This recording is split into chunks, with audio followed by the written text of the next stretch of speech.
ನನಗೆ ಭಾಳ ಆಶ್ಚರ್ಯ ಆಗಿದ್ದು ಸದನದಲ್ಲಿ ಡಿ ಕೆ ಶಿವಕುಮಾರ್ ಅದನ್ನು ಸಮರ್ಥನೆ ಮಾಡಿಕೊಂಡಿದೆ, ಅವನದೇನು ತಪ್ಪು ಮಾಡಿಲ್ಲ ಅಂತ. ಇದರಲ್ಲಿ ಎರಡು ಪಾಠ ಇದೆ. ಒಂದು ಸಮರ್ಥನೆ, ಮೊಂಡುತನದ ಸಮರ್ಥನೆ ಅಂತ ಹೇಳ್ಬೋದು. ಎರಡನೇದು ತನ್ನವರನ್ನು ಯಾವುದೇ ಕಾರಣಕ್ಕೂ ಬಿಟ್ಕೊಡೋದಿಲ್ಲ ಅಂತ. ಅದೊಂದು ರೀತಿಯಲ್ಲಿ ನಾಯಕತ್ವ ಗುಣನೇ. ನಾನಿದ್ದೀನಿ ಬಿಡೋ ಅಂತ. ಕೆಲವರು ಕೈ ಎತ್ತಿ ಬಿಡ್ತಾರೆ, ಆಗಲ್ಲಪ್ಪ ಅಂತ. ಅವ್ರು ಯಾವತ್ತೂ ನಾಯಕ ಆಗೋದೇ ಇಲ್ಲ. ಕಷ್ಟನ ಸುಖನ ನಿನ್ನ ಜೊತೆ ಇರ್ತೀನಿ ಅಂತ ನಿಲ್ಲೋದಿದೆಯಲ್ಲ, ಅದು ಕೆಲವು ನಾಯಕರಿಗೆ ಮಾತ್ರ ಸಾಧ್ಯ.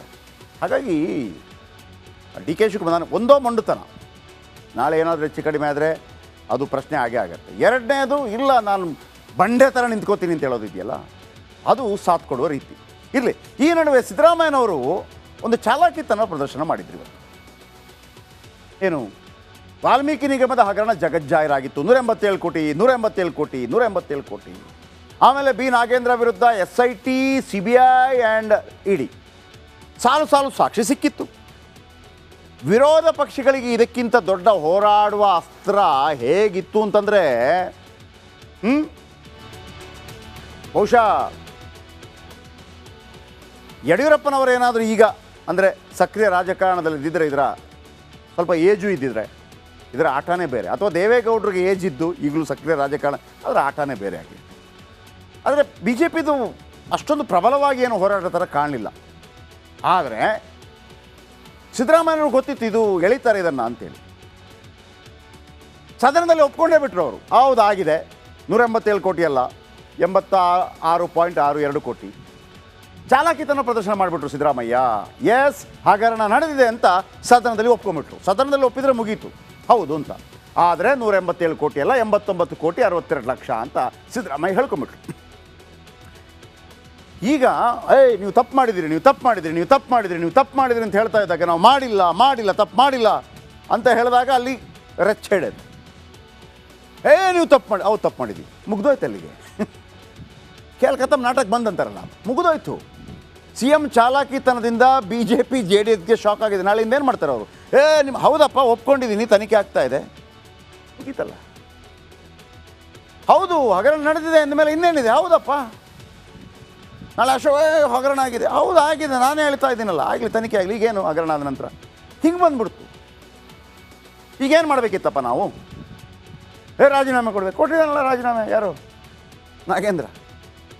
ಈಗಾಗಲೇ ಹಗರಣದಲ್ಲಿ ಸಚಿವರ ತಲೆದಂಡ ಆಗಿದೆ. BJP JDSನವರು ಹೋರಾಟಕ್ಕೆ ಏನು ಉಳಿದಿದೆ ಅನ್ನೋಂಥ ಪ್ರಶ್ನೆ ಉದ್ಭವ ಆಗುತ್ತೆ. ಅದನ್ನು ನೋಡೋಣ, ನಾಳೆ ಬೇರೆ ಬೇರೆ ವಿಚಾರಗಳು ಕೂಡ ಬರ್ಬೋದು. ಸಿದ್ದರಾಮಯ್ಯ ಸರ್ಕಾರದಲ್ಲಿ ನಡೆದ ವಾಲ್ಮೀಕಿ ಹಗರಣ ಇಡೀ ಜಗತ್ತಿಗೆ ಗೊತ್ತಾಗಿದೆ. ಇಂದು CM ಸಿದ್ದರಾಮಯ್ಯನವರೇ ಹಗರಣ ನಡೆದಿದೆ ಅಂತ ಒಪ್ಕೊಂಡ್ರು. BJP ಮತ್ತು JDS ಹೋರಾಟ ಮಾಡುತ್ತೆ ಅಂತ ಗೊತ್ತಿತ್ತು ಅವರಿಗೆ. ಮೊದಲೇ ಹೌದು ಹಗರಣ ಆಗಿದೆ ಅಂತ ಒಪ್ಕೊಂಡ್ರು. ಇದು ಹೆಂಗಾಗಿಬಿಡುತ್ತೆ? Anticipatory bale ತಗೊಂಡಂಗಾಗಿದೆ. ನೀವು ಸರ್ಕಾರ ಒಮ್ಮೆ ಒಪ್ಕೊಂಡ ನಂತರ ನಿಮಗೆ ಅದನ್ನು ಹೋರಾಟ ಮಾಡೋಕ್ಕಾಗಲ್ಲ, ಅಂದರೆ ನೆಕ್ಸ್ಟ್ ಚರ್ಚೆಗಳಾಗುತ್ತೆ. ಬನ್ನಿ ಇದರ ಬಗ್ಗೆ ಒಂದು ಸ್ಪೆಷಲ್ ರಿಪೋರ್ಟ್. ವಾಲ್ಮೀಕಿ ಪ್ರಕರಣ ಇರ್ಬೋದು,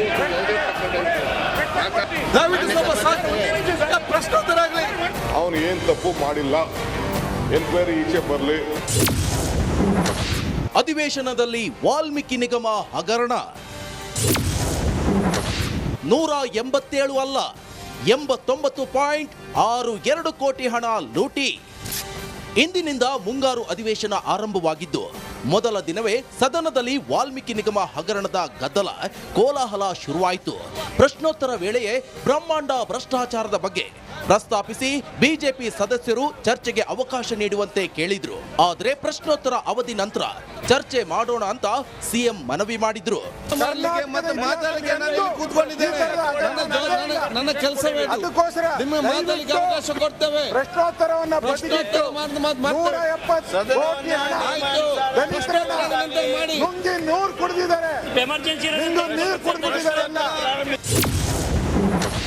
ಶಾಂಗ್ರಿಲಾ ಹೋಟೆಲ್ ಹಗರಣದ ಹೆಡ್ ಆಫೀಸ್. ಈ ಅಕ್ರಮ ಕೂಟ ಏನಿತ್ತು, ಈ ಅಕ್ರಮ ಕೂಟ ಎಲ್ಲರೂ ತಿಳ್ಕೊಂಡಿದ್ದಾರೆ ಏನೋ ಸಡನ್ ಆಗಿ ಆಯಿತು ಅಂತ. ಸಡನ್ ಆಗಿ ಆಗಿಲ್ಲ, ಮುಂದೆ ಎಕ್ಸ್ಪ್ಲೈನ್ ಮಾಡಿ ಹೇಳ್ತೀನಿ ಅದನ್ನು. ಪ್ರೀ ಪ್ಲ್ಯಾನ್ಡ್, ಎಲ್ಲ ಪ್ರೀ ಪ್ಲ್ಯಾನ್ಡ್. ಶಾಂಗ್ರಿಲಾ ಇದೆಯಲ್ಲ, ಶಾಂಗ್ರಿಲಾ ಅಂದರೆ ಹೋಟೆಲ್ಲು. ಶಾಂಗ್ರಿಲಾ ಹೋಟೆಲ್ಲೇ ಇದಕ್ಕೆ ಹೆಡ್ ಆಫೀಸು, ಮೇಯ್ನ್ ಆಫೀಸು. ಅಲ್ಲೇ ಎಲ್ಲ ತೀರ್ಮಾನಗಳು ಅಲ್ಲೇ ಆಗೋದು. 89.62 ಕೋಟಿ ಹಣ ಮಾತ್ರ ವರ್ಗಾವಣೆ ಆಗಿದ್ದು ಇದು ಅವರು ಒಪ್ಕೊಂಡಿರೋದಲ್ಲ, ನಾಗೇಂದ್ರ ಒಪ್ಕೊಂಡಿರೋದಲ್ಲ. ಅವರು ಇದರಲ್ಲಿ ಮೆನ್ಷನ್ ಮಾಡಿರೋದು ಇಡಿ ಅವರು, ಯಾವುದರಲ್ಲಿ ರಿಮ್ಯಾಂಡ್ ಅಪ್ಲಿಕೇಶನ್ ಅಲ್ಲಿ ಮೆನ್ಷನ್ ಮಾಡಿರೋದು, ಅದೆಲ್ಲ ಅಡ್ಮಿಟೆಡ್ ಫ್ಯಾಕ್ಟ್ಸ್ ಅಲ್ಲ. You must understand. ಆಮೇಲೆ ಇನ್ನೊಂದು ಹೇಳ್ತಾರೆ ಮಾನ್ಯ ಅಧ್ಯಕ್ಷರೇ, 187 ಕೋಟಿ ಲೂಟಿ ಹೊಡೆದ್ಬಿಟ್ರು, 187 ಹೊಡೆದ್ಬಿಟ್ರು ಅಂತ ಹೇಳ್ತಾರೆ. 187 ಕೋಟಿ ಅಲ್ಲ, 89 ಕೋಟಿ 62 ಲಕ್ಷ. 187 ಕೋಟಿ MG ರೋಡ್ ಬ್ಯಾಂಕಿಗೆ ಹೋಗಿ ಜಮಾ ಆಗಿದೆ ಅಷ್ಟೇ. ನಾಗೇಂದ್ರ ತಪ್ಪು ಮಾಡಿಲ್ಲ, ನನಗೆ ಹೇಳಿದ್ದಾನೆ. ಹೌದ್ರಿ, ಒಳ್ಳೆ ಕತೆ ಐತಲ್ಲ. I am telling you, till today I am telling you. ಇವತ್ತು ಹೇಳ್ತಾ ಇದ್ದೀನಿ, ಐ ಆಮ್ ಆನ್ ರೆಕಾರ್ಡ್. ಅವನು ಏನು ತಪ್ಪು ಮಾಡಿಲ್ಲ. ಎನ್ಕ್ವೈರಿ ಈಚೆ ಬರಲಿ, ಎಲ್ಲ ಗೊತ್ತಾಗ್ತದೆ. ನಾನು ಕರೆದು ಮಾತಾಡಿದ್ದೀನಿ, ಕುಂಡ್ರಿಸ್ಕೊಂಡು ಕೇಳಿದ್ದೀನಿ, ನಿಜ ಇದ್ರೆ ಒಪ್ಕೋ ಅಂತ ಹೇಳಿದ್ದೀವಿ. ವಾಲಂಟಿಯರ್ ರೆಸಿಗ್ನೇಷನ್ ಸಬ್ಮಿಟ್ ಮಾಡಿದ್ದಾನೆ. ನಾವು ರೆಸಿಗ್ನೇಷನ್ ಕೊಡು ಅಂತಲೂ ಹೇಳಿಲ್ಲ. ಈ ಹಿಮ್ಸೆಲ್ಫ್ ಟೆಂಡರ್ ರೆಸಿಗ್ನೇಷನ್ ಆದಷ್ಟು ಜಲ್ದಿ ನಂದು ಎನ್ಕ್ವೈರಿ ಮಾಡಿ ಸ್ವಾಮಿ, ನಾನು ಕ್ಲೀನ್ ಆಗಾದ್ರೆ ನಾನು ವಾಪಸ್ ತಗೊಳ್ಳಿ ಅಂತ ಹೇಳಿದ್ದಾನೆ. As a party president, as a legislator, I have to speak to him, I have spoken to him. There is no doubt in it. ಒಟ್ಟಾರೆ ಮೊದಲ ದಿನದ ಅಧಿವೇಶನದಲ್ಲಿ ವಾಲ್ಮೀಕಿ ಸಂಘರ್ಷ ಕಾವೇರಿಸಿದ್ದು ನಾಳೆ ಸರ್ಕಾರದ ಉತ್ತರದ ವೇಳೆ ಮತ್ತಷ್ಟು ಕಿಚ್ಚು ಹೆಚ್ಚುವ ಸಾಧ್ಯತೆ ಇದೆ. ಪಾಲಿಟಿಕ್ಸು, ಆಮೇಲೆ ಭ್ರಷ್ಟಾಚಾರ, ಇದೆಲ್ಲ ತುಂಬ ಕೇಳಿರ್ತೀರ. ಅದರ ಬಗ್ಗೆ ಹೇಳ್ತೀನಿ. ಅದಕ್ಕಿಂತ ಮೊದಲು ಕೊರಗಜ್ಜ ಮತ್ತು ಅದರ ಮಹಿಮೆಯನ್ನು ಹೇಳಿ ಮುಗಿಸ್ಬಿಡ್ತೀನಿ. ಕರಾವಳಿ ಭೂಮಿಯ ಒಂದು ಕಾರಣಿಕ ಶಕ್ತಿ ಕೊರಗಜ್ಜ, ಸ್ವಾಮಿ ಕೊರಗಜ್ಜ ಅಂತ ಎಲ್ಲರೂ ನಂಬ್ತಾರೆ. ತುಳುನಾಡಿನಲ್ಲಿ ದೈವಿ ಶಕ್ತಿಯ ದರ್ಶನ ಮಾಡ್ತಿರೋ ಅಜ್ಜ ಕೊರಗತನಿಯ. ಯಾವುದೇ ವಸ್ತು ಕಾರಣ ಆದರೆ ಜನರು ಪೊಲೀಸ್ ಠಾಣೆಗೆ ಹೋಗದ್ದೇ ಇಲ್ಲ ರೀ, ಹೋಗದ್ದೇ ಇಲ್ಲ. ಇದು ನಾನು ಆ ಭಾಗದವನಾಗಿ ಹೇಳಬಲ್ಲೆ. ನಾನು ಕೊರಗಜ್ಜನಿಗೆ ತಾವಿದ್ದ ಜಾಗದಲ್ಲೇ ಕೊರಗಜ್ಜನ ಪ್ರಾರ್ಥಿಸ್ಕೊಳ್ತಾರೆ. ಆಮೇಲೆ ಕೊರಗಜ್ಜನಿಗೆ ಏನು ಕೊಡೋದೇನು? ಒಂದು ಬೀಡ ಅಂದರೆ ಪಾನ್, 10-20 ಪೈಸಾ ಅಥವಾ 50 ಪೈಸಾ, ಒಂದು ರೂಪಾಯಿ ಮ್ಯಾಕ್ಸಿಮಮ್. ಒಂದು ಬೀಡ ಇಡ್ತೀನಿ, ಒಂದು ಚಕ್ಕಲು ಇಡ್ತೀನಿ, ಈ ಥರ ಹೇಳ್ಕೊತಾರೆ. ಇಷ್ಟಾದರೆ ಸಾಕು, ಕಳೆದುಕೊಂಡ ವಸ್ತುಗಳು ಮತ್ತೆ ಕೈ ಸೇರುತ್ತೆ. ಇದು ತುಂಬ ನೀವು ಬೇಕಿದ್ರೆ ಆ ಭಾಗದವ್ರನ್ನ ಕೇಳಿ. ಮಹಾಪುರುಷ ಕೊರಗಜ್ಜನ ಮೂಲ ಸ್ಥಾನ ಕುತ್ತಾರ್ ಪದವಿನಲ್ಲಿದೆ. ಕುತ್ತಾರ್ ಅಂತಂದರೆ ನೀವು ಮಂಗಳೂರಿಂದ ಉಳ್ಳಾಲಕ್ಕಿಂತ ಮೊದಲು ತೊಕ್ಕೋಟಿಂದ ಸಿಗುತ್ತೆ.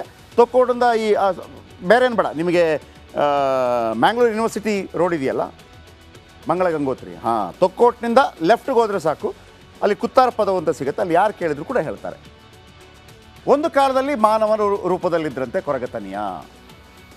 ಕೊರಗತನಿಯ ಮಾನವನ ರೂಪದಲ್ಲಿದ್ದರು. ಅದೇ ನಾನು ಹೇಳಿದ್ನಲ್ವ, ತುಂಬ ಅದರ ಬಗ್ಗೆ ಮಾಯವಾದರು. ಆಮೇಲೆ ಮೇಲ್ಜಾತಿ ಕೆಳಜಾತಿ ಜಗಳ ಇಂಥ ಎಲ್ಲ ಪ್ರತೀತಿಗಳಿದೆ. ಹೊಡೆದ್ರು, ಸಾಯಿಸಿದ್ರು, ಹೀಗೆಲ್ಲ ಇದೆ. ಆದರೆ ಅದಾದ ನಂತರ ಮಾಯಾರೂಪವನ್ನು ಪಡೆದರು, ದೈವಿ ಪುರುಷರಾದ್ರಂತೆ ಕೊರಗತನಿಯ. ಆಮೇಲೆ ಕೊರಗಜ್ಜನಿಗೆ ಏನು ಪ್ರಸಾದ, ನೀವೇನು ಕೊಡೋದು ಅಂತಂದರೆ, ಈಗ ಮದ್ಯ ನೈವೇದ್ಯ ಕೊಡ್ತಾರೆ. ಮದ್ಯ ನೈವೇದ್ಯ ಅಂದರೆ ಸ್ವಲ್ಪ ಮದ್ಯ ತಗೊಂಡು ಹೋಗ್ತಾರೆ. ಕೆಲವರು ಕ್ವಾರ್ಟರ್ ಹೀಗೆಲ್ಲ ತಗೊಂಡು ಹೋಗ್ತಾರೆ. ಆದರೆ ಒರಿಜಿನಲಿ ಅಲ್ಲಿ